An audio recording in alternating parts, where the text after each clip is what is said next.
And the woman said, well, I've got big breasts, I don't like them, they get in the way, they're, a nuisance, they're an encumbrance at times, I don't like having enormous breasts. The man said, that's all right, I like them because, it's a bigger area for me to touch you. It also means that you can look after our children more.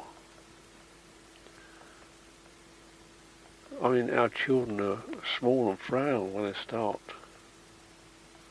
and they need non-food and nurturance.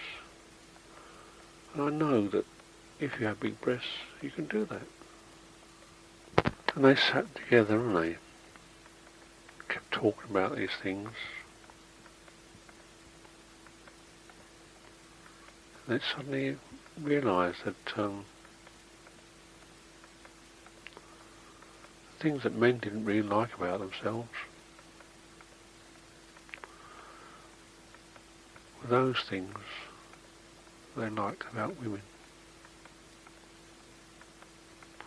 Those things that they felt or believed made a woman more of a woman.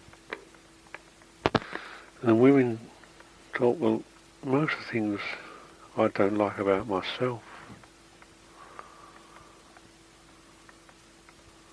are those things which I think men should have or be like or do, because it makes them feel they're a man. The only things that really matter about us both is that we're different. We're different physically.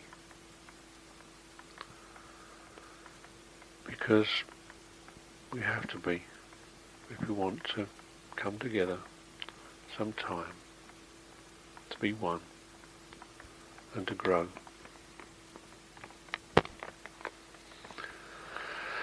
And the storyteller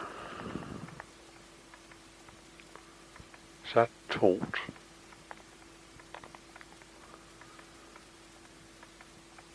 with the pupils in this big room. And some of them understood and saw this.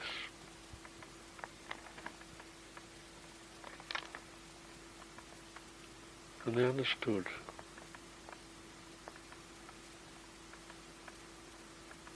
the storyteller was talking about an illusion, because it was just a story he had.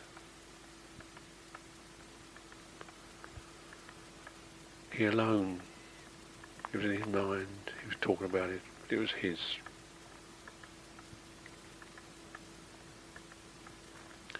But they also understood that although his story was a fantasy, an illusion,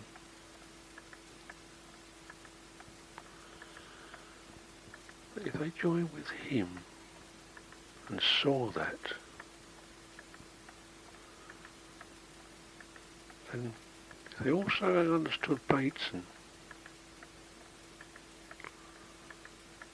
They must have created a reality. And if they created a reality, that storyteller who was a pupil, what did he become? Because if they created a reality, did they learn something? Did they understand something? Had they seen something? If they understood what the storyteller had intended,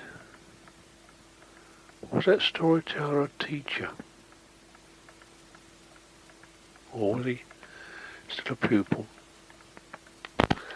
And the teachers who were watching and listening to the storyteller, who was a pupil, said, he can't be a storyteller.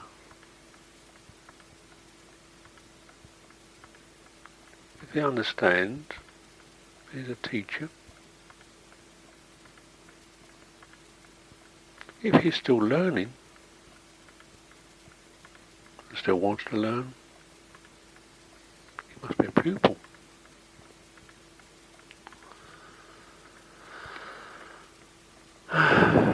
And they had a confusion.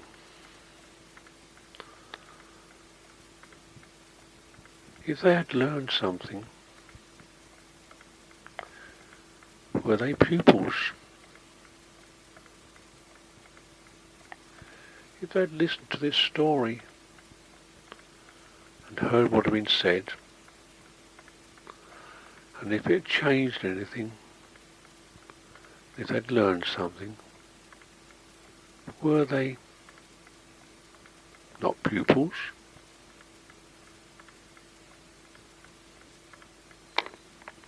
Because pupils learn and teachers teach. And I said, well, he's really a pupil. We can understand that he's understood some of the things we taught him. Because he brought out those pictures, those diagrams, those stories from his memory, that cupboard where he filed them away when we gave them to him. But he hadn't demonstrated all the things we wanted him to demonstrate. He hasn't taught us things we didn't really know. So he can't yet be a teacher. Understand, perhaps we think that he's learning. That he still wants to learn. So he can still be a pupil, and he can still be a storyteller.